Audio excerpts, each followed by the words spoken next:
গল্পের শুরুতে একজন মহিলা এই তিনজনকে বলতে থাকে, এই পুরো দুনিয়া তোমাদের তিনজনকে পপস্টার হিসেবে চিনে, কিন্তু তোমরা পপস্টারের থেকেও আরো অনেক বড় কিছু একটা হবে। তোমরা হবে ডেমন হান্টার্স। শত শত বছর ধরে এই ডেমনগুলো মানুষদের উপর অত্যাচার করে আসছে। ডেমনেরা মানুষদের রূহ চুরি করে ওইটার পাওয়ার তাদের রাজা গিমাকে দিয়ে দিত।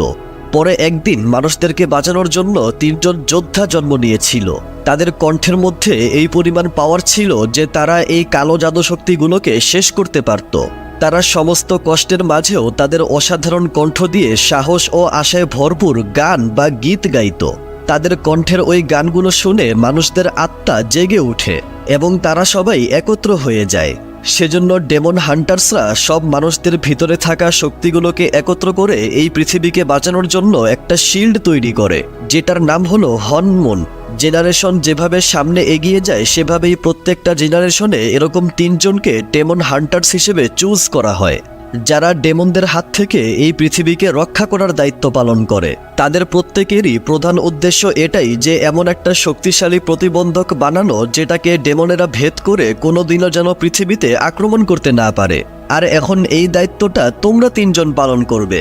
তোমাদের কণ্ঠের মাধ্যমে তোমাদের বিজয় লাভ করার প্রতিভা রয়েছে, আর তোমাদের এই গলার কণ্ঠের মাধ্যমে পৃথিবীর উপরে লাগানো হর্নমুনটা আরও শক্তিশালী হয়ে উঠবে।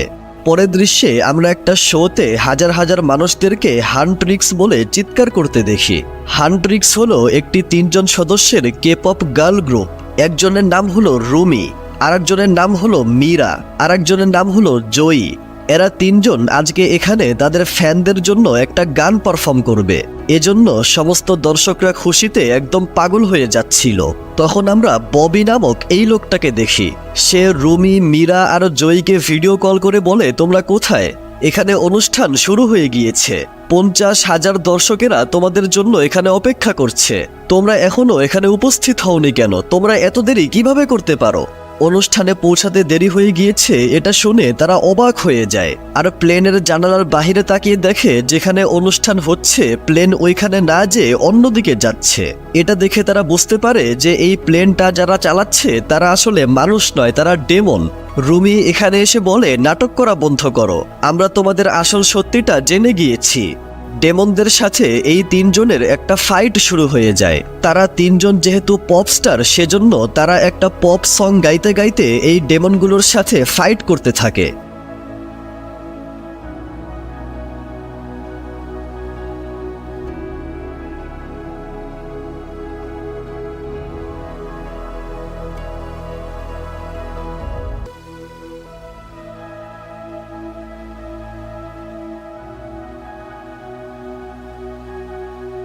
ফাইটের এক পর্যায়ে ডেমনরা এই প্লেনটাকে ভেঙে ফেলে এবং তারাও গান গাইতে গাইতে প্লেন থেকে লাফিয়ে পড়ে এবং সোজা অনুষ্ঠানের জায়গায় চলে আসে এবং দর্শকদের সামনে অসাধারণ একটা গান গাইতে থাকে।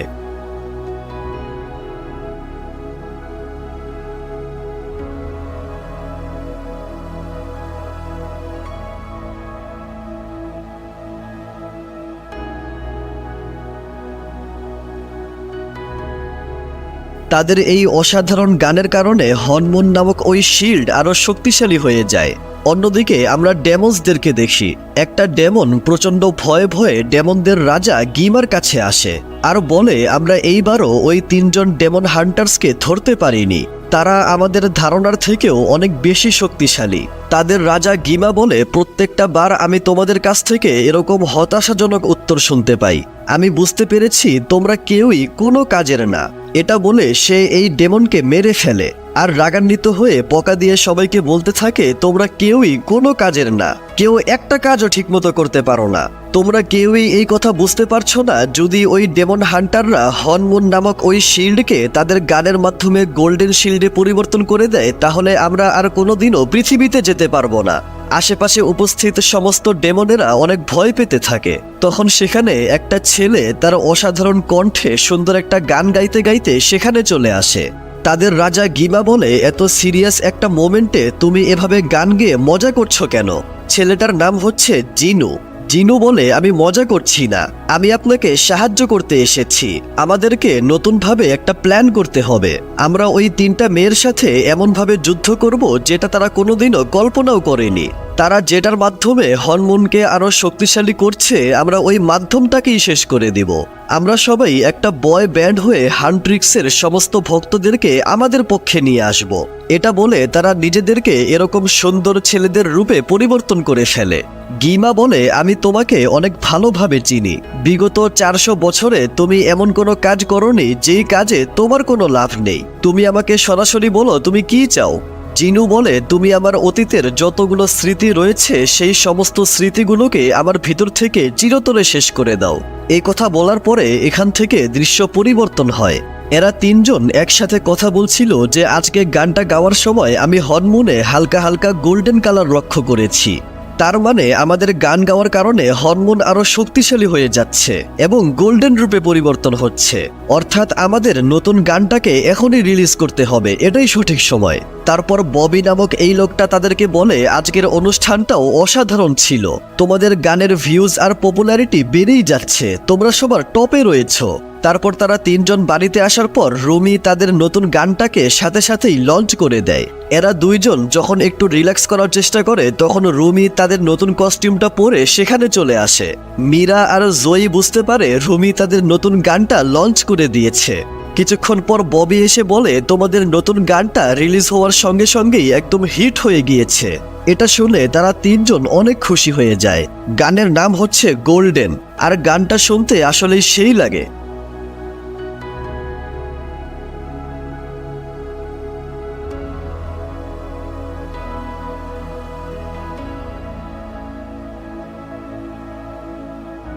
যাই হোক, একটা ইন্টারভিউতে তারা 3জন বলে আজকে রাতে আমাদের অসাধারণ গানের একটা লাইভ পারফরমেন্স হবে।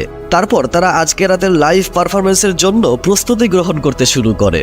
তখন আমরা দেখি ডেমনদের শরীরে যেরকম একটা দাগ বা চিহ্ন থাকে, রুমির শরীরেও ওই রকমই একটা চিহ্ন রয়েছে। এই ডেমনদের চিহ্নর বিষয়ে আমরা একটু পরে জানতে পারবো।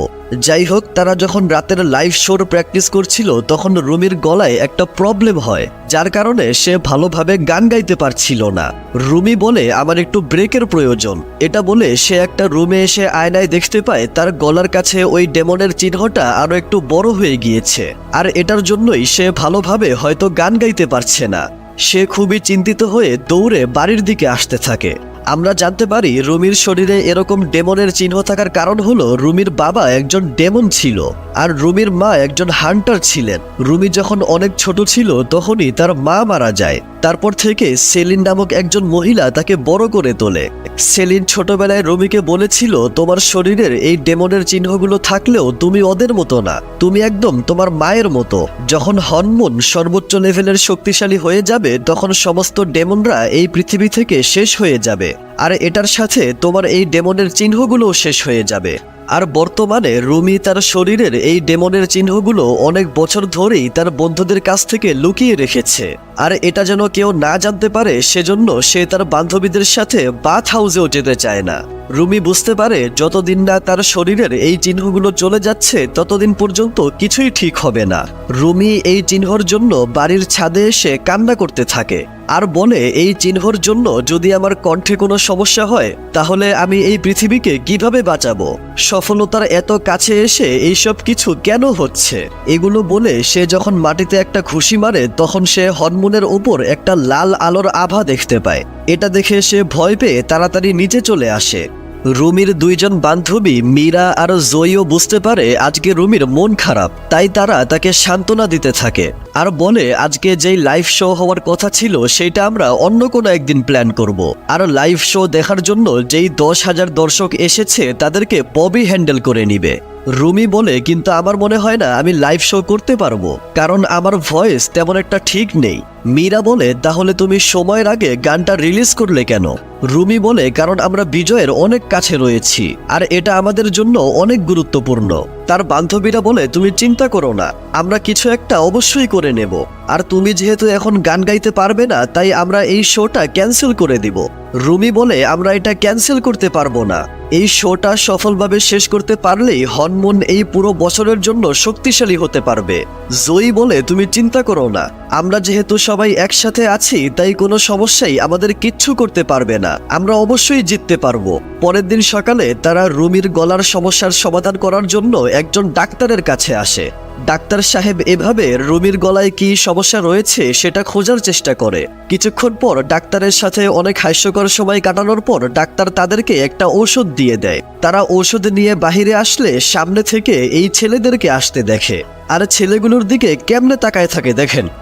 ছেলেটা যখন এখান দিয়ে যাচ্ছিল তখন রুমির সাথে হালকা একটু ধাক্কা লাগে। তো রুমি যখন পড়ে গিয়েছিল তখন স্বাভাবিকভাবেই একটা ছেলে তাকে হাত দিয়ে ওঠাতে সাহায্য করবে, কিন্তু আমাদের জিনু এটা না করে নিজের কাঁধ পরিষ্কার করে বলে, একটু সাবধানে হাঁটাচলা করো। এটা বলে তারা চলে যায়। এত হ্যান্ডসাম একটা ছেলের তাদের মতো বিউটিফুল মেয়েদের সাথে এরকম ব্যবহার করার জন্য তারা মুখ ফুলিয়ে বলতে থাকে, ছেলেগুলো একটুও কিউট না, ওদের চেহারাগুলো একদম বান্দরের মতো। তখন তারা একটা মিউজিকের শব্দ শুনতে পায়, আর এখানে এসে দেখে ওই ছেলেগুলো একটা গান গাইতে শুরু করেছে এবং তাদের গান শুনে আশেপাশের সবাই অনেক পছন্দ করছে। এরা তিনজন বুঝতে পারে যে এই ছেলেদের একটা বয় ব্র্যান্ড রয়েছে। যাই হোক, এরা তিনজন এই ছেলেদের গলায় আর হাতে এরকম চিহ্ন দেখে বুঝতে পারে যে এরা আসলে মানুষ নয়, এরা আসলে ডেমন। তাদের এই অসাধারণ গানটা শেষ হলে তারা বলে, আপনাদের সাথে খুব শীঘ্রই দেখা হবে, আমাদের নাম হচ্ছে সাজা বয়েজ। এটা বলে তারা অদৃশ্য হয়ে যায়। এরা তিনজন ভাবতে থাকে এই ডেমন বয় ব্যান্ডের এখানে এসে এরকম নাচ গান করার কারণ কি। তারা এই ডেমনদের সাথে লড়াই করার প্রস্তুতি গ্রহণ করতে থাকে এবং একটা সুযোগ বুঝে তাদের উপর আক্রমণ করার জন্য তাদের পিছু করতে করতে একটা ছেলেদের বাথ হাউসে চলে আসে। তখন সেখানে অনেকগুলো পানির ডেমন চলে আসে এবং এই তিনজনের সাথে পানির ডেমনদের একটা ফাইট শুরু হয়ে যায়। আর রুমি জিনুর উপর আক্রমণের জন্য এগিয়ে যায়। ফাইটের সময় জিনু রুমির হাতে এখানে ডেমনদের একটা চিহ্ন দেখতে পায় আর অবাক হয়ে বলে, তার মানে তুমি অর্ধেক মানুষের মতো আর অর্ধেক ডেমনদের মতো। তখন সেখানে তার বান্ধবীরা চলে আসে। রুমি তাদের কাছ থেকে এই চিহ্নটা লুকানোর চেষ্টা করে। সেই সময় জিনু রুমির হাতের এই ডেমনের চিহ্নটা লুকাতে তাকে সাহায্য করে। এই যুদ্ধটা শেষ হওয়ার পর তারা যখন এখান থেকে বাহিরে আসে তখন আমরা দেখি একটা ডেমন এই বাথ হাউসে একজন বৃদ্ধ লোকের রুহ চুরি করে নেয়। অন্যদিকে জিনু যখন রাস্তা দিয়ে হাঁটছিল তখন হঠাৎ করে সে ডেমনদের দুনিয়ায় চলে আসে। তাদের রাজা গিমা জিনুর গানের প্রশংসা করে বলে, আমার এটা দেখে আশ্চর্য লাগছে যে তোমার প্ল্যানটা কাজ করছে।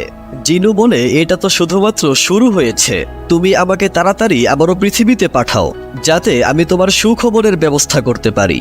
গিমা বলে, ওই তিনটা ডেমন হান্টারের মধ্যে একটা মেয়ের শরীরে আমার কিছু চিহ্ন রয়েছে, কিন্তু আমি কখনোই তার উপর নিজের কন্ট্রোল করতে পারবো না। জিনু বলে, এটা তো অনেক ভালো কথা, কারণ যার শরীরে আপনার চিহ্ন রয়েছে সে অবশ্যই অনেক আনকমফোর্টেবল ফিল করে, তাই আমি তাকে খুঁজে বের করে তার এই দুর্বলতার মাধ্যমেই তাকে হারিয়ে দেব। এটা শুনে গিমা খুশি হয়ে যায়। অন্যদিকে আমরা দেখি এরা তিনজন এখান থেকে সামনে তাকিয়ে হনমুনের উপর অনেক লাল চিহ্ন বা ক্ষতির চিহ্ন দেখতে পায় আর অবাক হয়ে ভাবতে থাকে, হনমুনের এত ক্ষতি কিভাবে হলো, এটা তো অনেক দুর্বল হয়ে গিয়েছে। হনমুনের এত খারাপ অবস্থা আমরা এর আগে কখনো দেখিনি। তার মানে গিমা জেনে গিয়েছে যে আমরা হনমুনকে গোল্ডেন করার চেষ্টা করছি, সেজন্য সে এটা আটকানোর জন্য ওই ছেলেদেরকে পৃথিবীতে পাঠিয়ে দিয়েছে। জয়ী বলে, তুমি চিন্তা করো না, ওই ছেলেদের গানগুলো কেউই মনে রাখবে না। এটা বলার সাথে সাথেই সেখানে ববি চলে আসে আর বলে, ওই ছেলেগুলো আমাদের বিজনেস বন্ধ করে ছাড়বে। ওই ছেলেদের যে একটা টিম রয়েছে সাজা বয়, সেটা পৃথিবীতে অনেক ব্যাপক গতিতে জনপ্রিয়তা অর্জন করছে। পৃথিবীর সব মানুষেরা শুধু তাদের গান শুনছে আর সেটার উপর রিলস বানিয়ে বেড়াচ্ছে, আমাদের কিছু একটা করতেই হবে। তখন রুমি হনমনের এই খারাপ অবস্থা দেখে চিন্তা করে বলে, আমাদেরকে এখন এই পৃথিবীর জন্য আর আমাদের ফ্যান্সদের জন্য আমাদের এই যুদ্ধটা করতেই হবে। আমাদের খুবই ধামাকাদার একটা শো করতে হবে, আমাদের এমনভাবে পারফর্ম করতে হবে যাতে মানুষেরা সাজা বয়কে ভুলে সম্পূর্ণ আমাদের দিকে অ্যাটেনশন দেয়।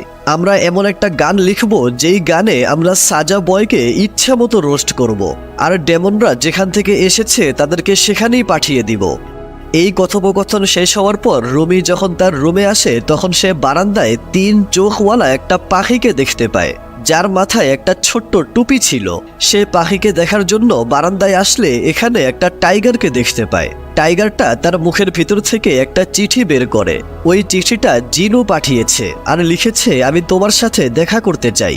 এটা পড়ে রুমি প্রথমে দেখা করতে রাজি হয় না, কিন্তু পরে সে রাজি হয়ে যায় আর ওই টাইগারকে ফলো করতে করতে এখানে চলে আসে আর সামনে জিনুকে দাঁড়িয়ে থাকতে দেখে তার উপর আক্রমণ করে। কিন্তু এটা শুধুমাত্র একটা পুতুল ছিল।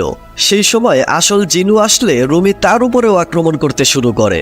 জিনু বলে, আমি শুধু তোমার শরীরের ওই ডেমনদের দাগের বিষয়ে কথা বলতে এসেছি। আমি চাইলে তোমার বন্ধুদেরকে এই কথাটা বলতে পারতাম, কিন্তু বলিনি, কারণ আমি জানি তারা এই কথা জানে না। আর আমি এখন শিওর হয়ে গিয়েছি তুমি অর্ধেক মানুষ আর অর্ধেক ডেমন, যে পৃথিবীতে একদম স্বাধীনভাবে ঘুরে বেড়াচ্ছে। রুমি বলে, আমি কোনো ডেমন না, আমি শুধু একজন হান্টার। জিনু বলে, তাহলে তোমার শরীরে এই চিহ্নগুলো আসলো কিভাবে? রুমি বলে, এটা তোমার জানার কোনো প্রয়োজন নেই। জিনু বলে, আমি তোমার এই বিষয়টা বুঝতে পারছি। রুমি বলে, তুমি একটা ডেমন, তুমি কোনো কিছু অনুভব করতে পারো না। জিনু বলে, তোমাকে এই কথা কে বলেছে? আমরা সবকিছুই অনুভব করতে পারি, আমাদেরও ভালো লাগা খারাপ লাগা সবকিছুই রয়েছে। সেজন্যই তো গিমা আমাদেরকে এখনো কন্ট্রোল করে রেখেছে। তোমার শরীরে এরকম ডেমনদের চিহ্ন থাকা সত্ত্বেও গিমা তোমাকে এখনো কন্ট্রোল করতে পারেনি, এটা তোমার সৌভাগ্য। আজ থেকে 400 বছর আগে আমি ও আমার পরিবার অনেক কষ্টে জীবনযাপন করতাম। আমার কাছে শুধু ছোট্ট একটা গিটারের মতো কিছু একটা ছিল। আমি ওইটার সাহায্যে রাস্তায় গান গাইতাম, কিন্তু এতে আমার তেমন কোনো ইনকাম হতো না। আমাদের বাড়িতে খাবার ছিল না, আমরা ক্ষুধার্ত ছিলাম। আর তখনই আমার ভিতর থেকে আমি একটা কণ্ঠ শুনেছিলাম। ওই কণ্ঠটা গিমার ছিল। সে আমাকে বলেছিল সে আমাকে এই কঠিন সময় পার করতে সাহায্য করবে। আর হঠাৎ করেই এক রাতের মধ্যে আমার সম্পূর্ণ জীবন পরিবর্তন হয়ে যায়। দেশের রাজাও আমার গান শুনতে অনেক পছন্দ করে এবং আমি আমার পরিবারের সাথে রাজপ্রাসাদে থাকতে শুরু করি। আমরা পরিষ্কার কাপড় ও মানসম্মত খাবার সবকিছুই পেয়েছিলাম, কিন্তু আমার শরীরে হঠাৎ করেই এই চিহ্নগুলো চলে এসেছিল। ধীরে ধীরে এই চিহ্নগুলো বাড়তে থাকে আর একদিন আমাকে সম্পূর্ণরূপে কন্ট্রোল করে নেয়। আমাকে ডেমনদের দুনিয়ায় পাঠিয়ে দেওয়া হয় আর গিমা আমাকে সারা জীবনের জন্য তার গোলাম বানিয়ে নেয়। আমার পরিবার আবারও রাস্তায় চলে আসে আর আমাকে ছাড়া তাদের অবস্থা আগের থেকেও আরো বেশি খারাপ হয়ে যায়। আর তখন থেকে আমি সবসময় তাদের চিৎকার ও কান্না করার শব্দ শুনতে পাই। এটা সবসময় আমাকে আমার ব্যর্থতার কথা স্মরণ করিয়ে দেয়। আর তুমিও কখনো তোমার এই ডেমনের চিহ্নগুলো থেকে পালাতে পারবে না। এটা শুনে রুমি তার উপর রাগান্বিত হয়ে যায়। জিনু বলে, আমিও প্রথমে তোমার মতো কিচ্ছু বিশ্বাস করিনি, তবে তোমার যখন এই সত্যিটা একসেপ্ট করার মাইন্ডসেট হবে তখন তুমি আমার সাথে যোগাযোগ কইরো। এটা বলে সে চলে যায়। রুমি আবারও তার বাড়িতে ফিরে আসে এবং তাদের পরবর্তী গানের উপর সমস্ত এনার্জি দিয়ে কাজ করতে শুরু করে। একদিন রুমি যখন নিজের রুমে বসেছিল তখন সেখানে মীরা আসে আর বলে, আমি তোমার সাথে কিছু কথা বলতে চাই। আমি মানুষদের চেহারা দেখে তাদের মনের খবর বুঝে ফেলতে পারি, আর ইদানিং আমার মনে হচ্ছে তুমি আমাদের কাছ থেকে কিছু লুকাচ্ছ। যদি কিছু হয়ে থাকে তাহলে আমাকে বলো। রুমি বলে, না, কিচ্ছু হয়নি, সবকিছু একদম ঠিক আছে। তখন রুমি জিনুকে একটা চিঠি পাঠিয়ে বলে, আমি তোমার সাথে দেখা করতে চাই। তারা একসাথে দেখা করলে রুমি বলে, আমার কাছে একটা উপায় আছে যেটার মাধ্যমে তুমি তোমার এই ডেমন হওয়ার সমস্যা থেকে মুক্তি পেতে পারবে। জিনু বলে, সেটা কি? রুমি বলে, সেটা হলো আমাদের কিছুদিন পরে যেই আইডল অ্যাওয়ার্ডস নামে একটা শো আসছে, ওই অনুষ্ঠান যেন সফল হয় এতে আমাদেরকে সাহায্য করতে হবে। কারণ ওই অনুষ্ঠানটা সফলভাবে হয়ে গেলে হরমোন সম্পূর্ণভাবে সিল হয়ে যাবে আর তখন তুমি একেবারে মুক্ত হয়ে যাবে। সমস্ত ডেমনরা এই পৃথিবী থেকে শেষ হয়ে যাবে আর আমার শরীরের এই চিহ্নগুলোও দূর হয়ে যাবে। আর এই সব কিছু হয়ে যাওয়ার পর তুমি এখানে চলে এসো, ডেমনদের দুনিয়া থেকে অনেক দূরে। এখানে তোমার ওই আওয়াজগুলো সবসময় কানে বাজবে না। জিনু বলে, তোমার এরকম কেন মনে হয় যে হরমোন সিল হয়ে গেলে আমরা ঠিক হয়ে যাব? রুমি বলে, কারণ আমার শরীরে এই ডেমনের চিহ্নগুলো একটা ভুলের কারণে হয়েছে যখন আমার জন্ম হয়েছিল।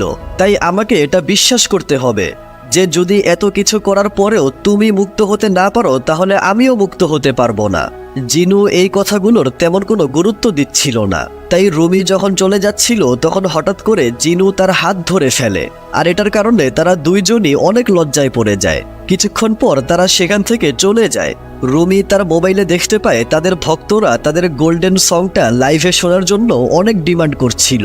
তারপর যখন তারা আগামীকালকের অনুষ্ঠানের জন্য প্র্যাকটিস করছিল তখন রুমি বলে, আমার এই গানের লিরিক্স তেমন একটা ভালো মনে হচ্ছে না, মানে আমরা ডেমনদেরকে রোস্ট করতে গিয়ে গানটাকে অনেক খারাপভাবে লিখে ফেলেছি।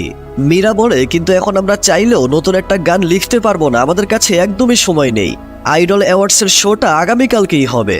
রুমি বলে, তাহলে আমার মনে হয় না আমি কালকে গান গাইতে পারবো। তখন সেখানে ববি এসে তাদের সাথে কথা বলতে থাকে। তখন তারা অনুভব করে আশেপাশে কোথাও ডেমনদের আক্রমণ হয়েছে। তারা দ্রুত একটা ট্রেনের উপরে চলে আসে আর ডেমনদের সাথে ফাইট করতে শুরু করে। ফাইট করতে করতেই মীরা তাকে জিজ্ঞাসা করে, তুমি কি বলবে তোমার কি হয়েছে? তুমি আমাদের থেকে কিছু একটা অবশ্যই লুকাচ্ছ, কি হয়েছে বলো আমাদেরকে। এই কথা নিয়ে তারা দুইজন ঝগড়া করতে শুরু করে। তখন ট্রেনটা টানেল থেকে বের হলে তারা সামনে অনেক বেশি পরিমাণে ডেমনদেরকে দেখতে পায়, কিন্তু রুমি কিছু একটা চিন্তা করে ওই ডেমনদের সাথে লড়াই করতে পারছিল না। কিছুক্ষণ পর তারা ট্রেনের ভিতরে এসে দেখতে পায় ওই ডেমনরা সব যাত্রীদের রুহকে চুরি করে নিয়েছে। তারা মন খারাপ করে ট্রেন থেকে নেমে মীরা রুমিকে বলে, তোমার এই গানটা পছন্দ কিনা এটা এখন ভাবার সময় নেই, আমাদের পৃথিবীকে বাঁচানোর জন্য এই গানটা গাইতেই হবে। জয়ী বলে, তোমার গলার কণ্ঠ ছাড়া আমরা কোনোভাবেই এই যুদ্ধটা জিততে পারবো না। এটা শুনে রুমি তাদেরকে ওয়াদা করে যে আমি এই যুদ্ধটা অবশ্যই জিতব। তারপর রুমি আবারও জিনুর সাথে দেখা করে আর বলে, তুমি কি সিদ্ধান্ত নিয়েছো? তুমি কি আগামীকালকে আমাদেরকে সাপোর্ট করবে? জিনু বলে, তোমার পরিকল্পনার সাথে আমি তোমাকে সাহায্য করতে চাই, কিন্তু আমার মনে হয় না আমি কিছু করতে পারবো। রুমি বলে, আমি আমার সারা জীবন আমার শরীরের এই চিহ্নগুলোর কথা সবার কাছ থেকে লুকিয়ে রেখেছি। আমি সত্যি থেকে দূরে পালানোর চেষ্টা করেছি, আর আমি যতই দূরে পালিয়ে গিয়েছি ততই আমার নিজের উপর লজ্জা হচ্ছিল। এটা ধীরে ধীরে আমার সবচেয়ে মূল্যবান জিনিসটাকে শেষ করে দিচ্ছে, আমার ভয়েস। কিন্তু যখন থেকে আমি তোমার সঙ্গে দেখা করেছি, আমি যখনই তোমার সাথে কথা বলি তখনই কিভাবে জানি আমি বুঝতেই পারি না আমার ভয়েসটা কিভাবে যেন ঠিক হয়ে যাচ্ছে। রুমি আর জিনু এখানে একসাথে আরো একটা গান গাইতে শুরু করে। এই গানটা শেষ হলে তাদের দুইজনেরই অনেক ভালো লাগে। জিনু বলে, আগামীকালকে আমি তোমার সাথে থাকব, আর তুমি যেন জিতে যাও এটার জন্য আমি সর্বোচ্চ চেষ্টা করব। এটা শুনে রুমি খুশি হয়ে সেখান থেকে চলে যায়। তখন জিনু হঠাৎ করে ডেমনদের দুনিয়ায় চলে আসে। গিমা তাকে বলে, তোমার কি মনে হয় তুমি ওই মেয়েটার সাথে যেই পরিকল্পনা করেছো এতে তুমি মুক্ত হতে পারবে? তুমি এটা ভুলে যেও না, তোমার কানে তোমার পরিবারের যেই চিৎকার আর কান্নার শব্দ ভাসে ওইটা আমি চাইলে আরো দ্বিগুণ বাড়িয়ে দিতে পারি। গিমা জিনুর মাথায় তার পরিবারের কথা স্মরণ করিয়ে দেয়। এতে জিনু অনেক অস্বস্তি ফিল করতে থাকে। গিমা বলে, তুমি তোমার এই বাস্তবতা থেকে কখনোই পালিয়ে যেতে পারবে না। অন্যদিকে রুমি তার বাড়িতে ফিরে আসে। পরের দৃশ্যে রুমি যখন তার বান্ধবীদের সঙ্গে বসেছিল তখন তার বান্ধবীরাও বলে, আজকে আমরা ডেমনদের রোস্ট করা নিয়ে যেই গান বানিয়েছি ওইটা আসলেই সুন্দর হয়নি, এই গানটা আমাদেরই পছন্দ হয়নি, তাহলে আমাদের ভক্তদের কিভাবে পছন্দ হবে?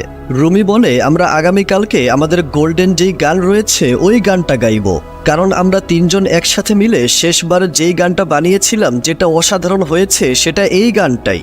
এই কথায় সবাই সম্মতি জানায় এবং আগামীকালকের অনুষ্ঠানের জন্য অনেক এক্সাইটেড হয়ে যায়। পরের দৃশ্যে আমরা দেখি অনুষ্ঠান যখন শুরু হয় তখন একটা লোক বলে, একদিকে রয়েছে হান্ট্রিক্স যারা বিগত 5 বছর ধরে একটানা ইন্টারন্যাশনাল আইডল অ্যাওয়ার্ডসের পুরস্কার জিতেছে, আর আরেকদিকে রয়েছে সাজা বয়েস যারা সম্প্রতি এসে তাদের গানের মাধ্যমে দর্শকদের মন জয় করে নিয়েছে।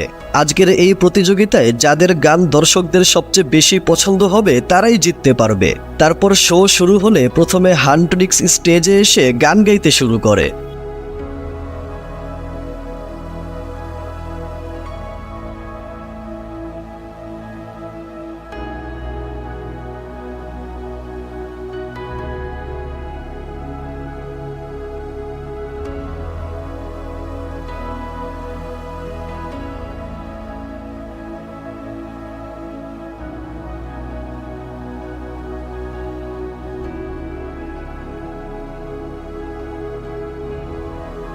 কিছুক্ষণ পর এরা দুইজন যখন 20 সেকেন্ডের একটা ব্রেক নেওয়ার জন্য স্টেজের এই পাশে আসে তখন দেখতে পায় দুইটা ডেমন ববিকে ধরে কোথাও নিয়ে যাচ্ছে। তারা যখন দৌড়ে সেখানে যায় তখন দেখতে পায় এটা ডেমনদের একটা পরিকল্পনা ছিল। এইদিকে রুমি যখন গান গাচ্ছিল তখন হঠাৎ করে সব লাইট বন্ধ হয়ে যায় আর হঠাৎ করে ওই গানটা বাজতে শুরু করে, যেটা তারা ডেমনদেরকে রোস্ট করে বানিয়েছিল। এই গানটা শুনে রুমি অবাক হয়ে যায়।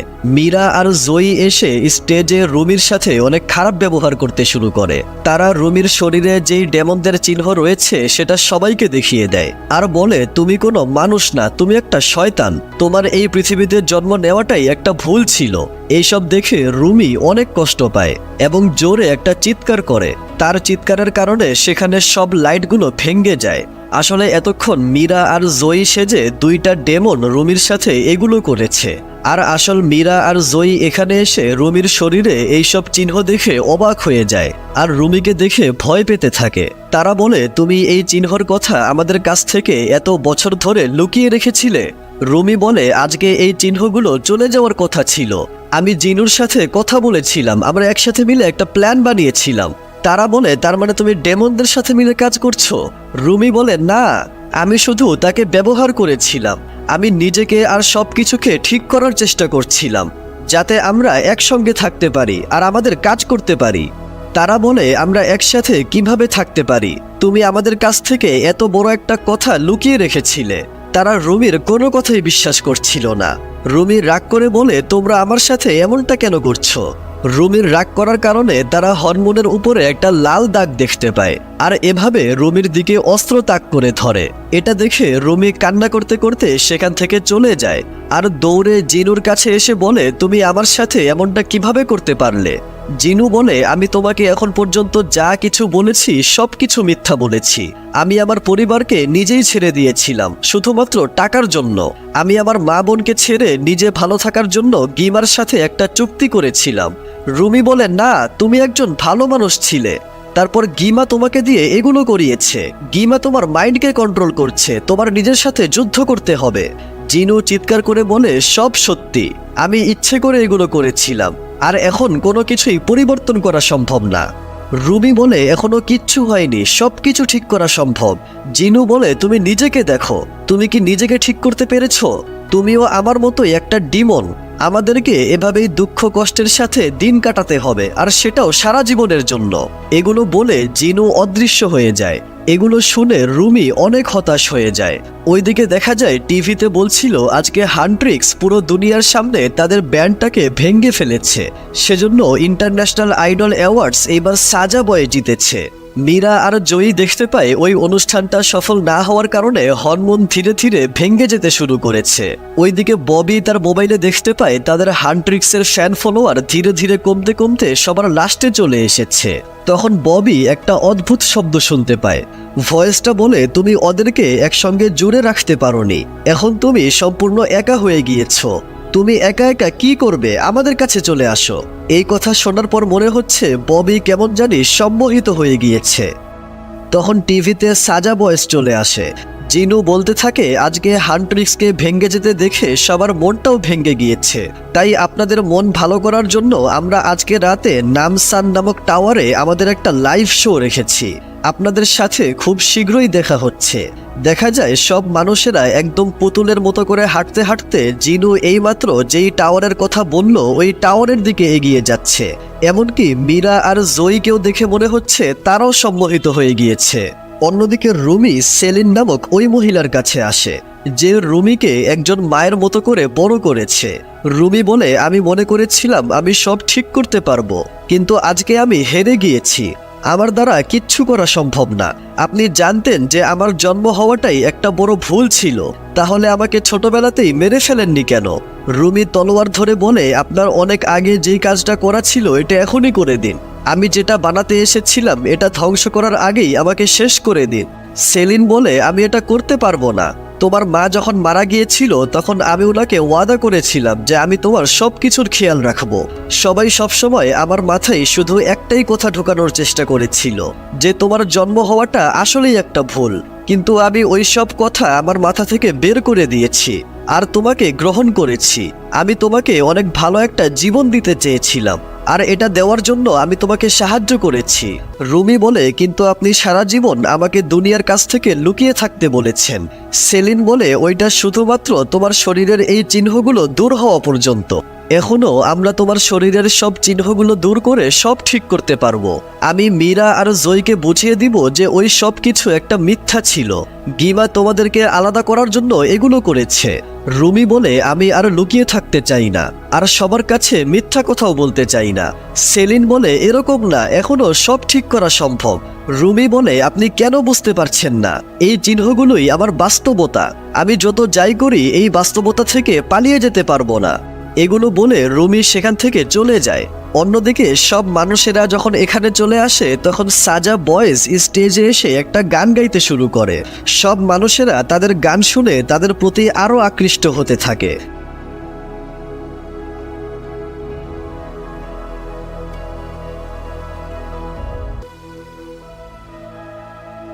তাদের গানটা যখন শেষ পর্যায়ে চলে যায় তখন সেখানে রুমি চলে আসে। গিমা বলে তুমি এই অবস্থায়ও এখানে চলে এসেছো, তুমি এখানে এসে কি করবে? তুমি কখনোই দুনিয়াকে পরিবর্তন করতে পারবে না। তুমি নিজেকে দেখো, তুমি তো নিজেকেই পরিবর্তন করতে পারোনি। আর এখন সবাই জেনে গিয়েছে যে তুমি একটা ডেমন, আর এখন হরমোনও ভেঙে গিয়েছে, তুমি কিচ্ছু করতে পারবে না। রুমি বলে হ্যাঁ আমি সব কিছুই জানি, আর সেজন্যই এখন আমরা নতুন একটা হরমোন বানাবো। আমরা হচ্ছি হান্টার্স, আমরা আমাদের ভয়েসের মাধ্যমে ডেমনদেরকে শেষ করি। এটা বলে রুমি এখানে তারা নতুন একটা গান গাইতে শুরু করে। এই গানে সে বলছিল আমি আমার শরীরের এই চিহ্নর কারণে নিজেকে সবসময় লুকিয়ে রাখতাম। এটা আমার একটা দুর্বলতা ছিল, কিন্তু আমি এটাকে আর লুকিয়ে রাখতে পারবো না। রুমির এই গানটা শুনে তার দুইজন বান্ধবীর সম্মোহন ভেঙে যায় এবং তারাও রুমির সাথে মিলে এই গানটা কন্টিনিউ করতে থাকে। তাদের এই গানটা বন্ধ করার জন্য গিমা অনেকগুলো ডেমনদেরকে তাদের উপর আক্রমণ করার জন্য পাঠিয়ে দেয়। তারা ডেমনদের সাথে ফাইট করতে করতেই গান গাইতে থাকে এবং তাদের এই গানটা শুনে সকল মানুষের ভিতর থেকে একটা উজ্জ্বল আলো বের হতে শুরু করে। সবাই ধীরে ধীরে আবারও নর্মাল হতে থাকে।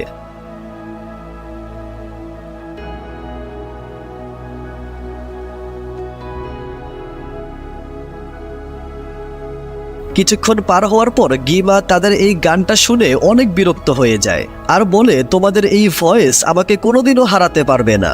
এটা বলে সে এভাবে রুমির উপর আক্রমণ করে। রুমির তলোয়ার এই আক্রমণটা সহ্য করতে পারছিল না। এটা দেখে জিনু তাকে বাঁচানোর জন্য ওই আক্রমণের সামনে চলে আসে। জিনু রুমিকে বলে আমার সমস্ত ভুলের জন্য আমাকে ক্ষমা করে দিও। জিনু ধীরে ধীরে অদৃশ্য হতে শুরু করে। রুমি কান্না করতে করতে বলে তুমি আমাকে এভাবে ছেড়ে যেতে পারো না, আমি তোমাকে মুক্ত করতে চেয়েছিলাম। জিনু বলে তুমি আমাকে মুক্ত করে দিয়েছ। এটা বলে জিনু চিরকালের জন্য শেষ হয়ে যায় এবং জিনুর রুহের পাওয়ার রুমির হাতে আসলে তার তলোয়ার আরো পাওয়ারফুল হয়ে যায়। তখন সমস্ত দর্শকরা রুমির বানানো গান গাইতে শুরু করে এবং তাদের প্রত্যেকের রুহের পাওয়ার তাদের কাছে চলে আসে। তারা গান গাইতে গাইতে এই গানের পাওয়ার দিয়ে গিমাকে শেষ করে দেয় আর পৃথিবীর উপরে আরো একটা হরমোন তৈরি করে দেয়। সবকিছু একদম ঠিক হয়ে যায়।